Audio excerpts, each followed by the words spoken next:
South Africa has been shaken to its foundations.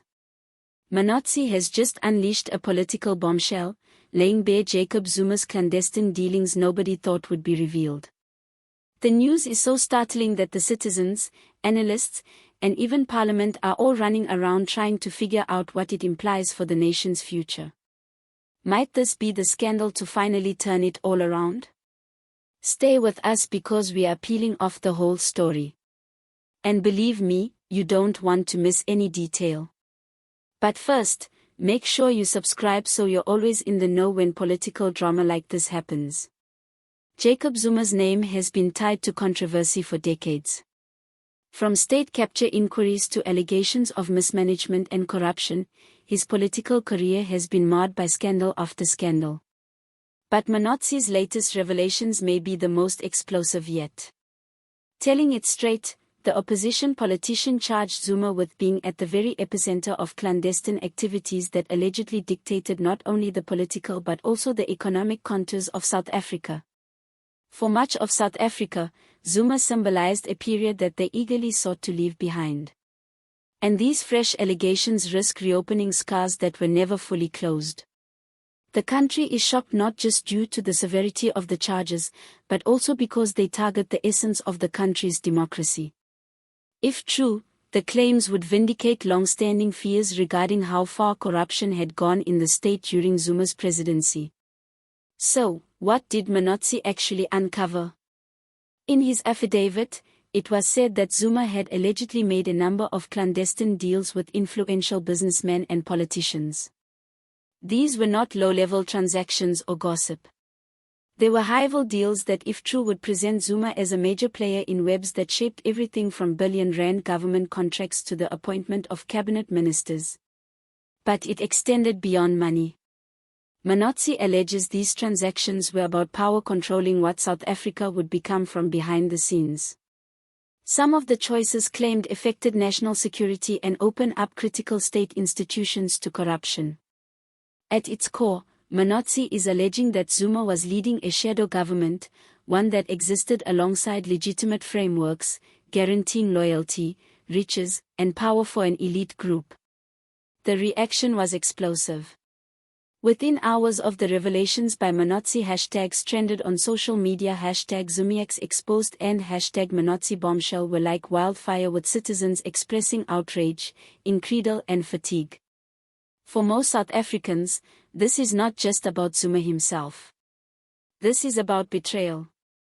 This is about broken trust that happened a long time ago but now seems impossible to mend. People wonder how much harm was actually caused in the background and why the truth came only now. In some cities, protesters gathered spontaneously outside government buildings holding placards demanding accountability and chanting for justice. Others organized online campaigns calling for urgent investigations. As expected, Zuma's allies wasted no time responding. They dismissed MKHWANAZI's revelations as lies, propaganda, and an attempt to destroy the former president's reputation once and for all. Others even went so far as to accuse MKHWANAZI of being a tool for secret political forces attempting to destabilize the ANC and rewrite history at their own convenience. They make the argument that Zuma has already endured years of probes and legal proceedings and that bringing up fresh charges is only a case of character assassination. But here is the catch. These denials are not keeping quiet the public. If anything, they are generating more questions. Why, critics query, do Zuma's apologists always shoot the messenger instead of focusing on the content of the allegations? The actual storm, though, is brewing within Parliament.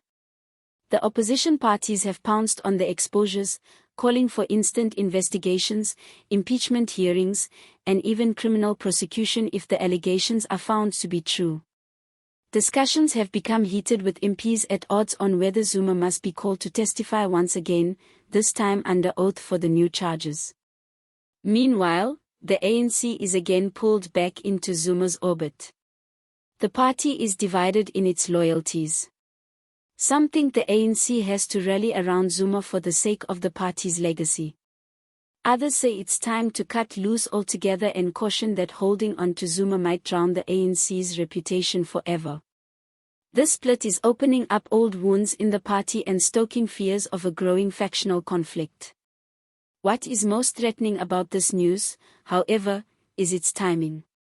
South Africa is already under enormous pressure.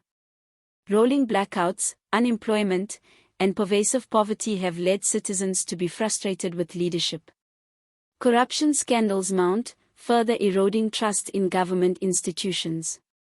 Another Zuma scandal, particularly one exposed so theatrically, risks further destabilizing the political system. For most, this comes as déjà vu, an uncomfortable reminder of those years when Zuma's presidency was the very synonym for chaos, unpredictability and corruption. If the allegations made by Manotsi are proven, they won't just further embarrass Zuma. They might redefine how South Africans think about his entire presidency, not just as imperfect, but as inherently corrupt from the ground up. Political analysts already predict that this is a watershed moment. Professor Nelady Makona of Wits University stated, "Those disclosures cut deeper than past scandals because they touch on the very essence of power.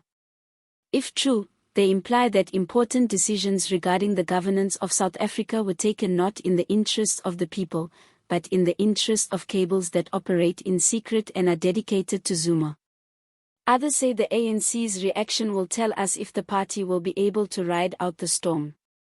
If they fight to save Zuma, they risk losing even more public trust. If they ditch him, they risk losing the party. Either scenario, the stakes are immense. What's certain is that South Africans are insisting on accountability as never before. Civil society organizations are pushing for official inquiries. Opposition politicians are rallying for parliamentary action. And citizens frustrated with broken promises are saying enough is enough. For regular people, this scandal isn't remote. It represents years of suffering, deteriorating services, unemployment, and inequality while the elites grew fat. The rage is genuine, and it's intensifying. So, here's where things stand. MKHWANAZI'S bombshell revelations about Jacob Zuma's secret dealings have shaken South Africa to its core. Whether these claims lead to legal consequences or fade into political noise remains to be seen. But one thing is undeniable. The nation is demanding answers and the pressure is only building.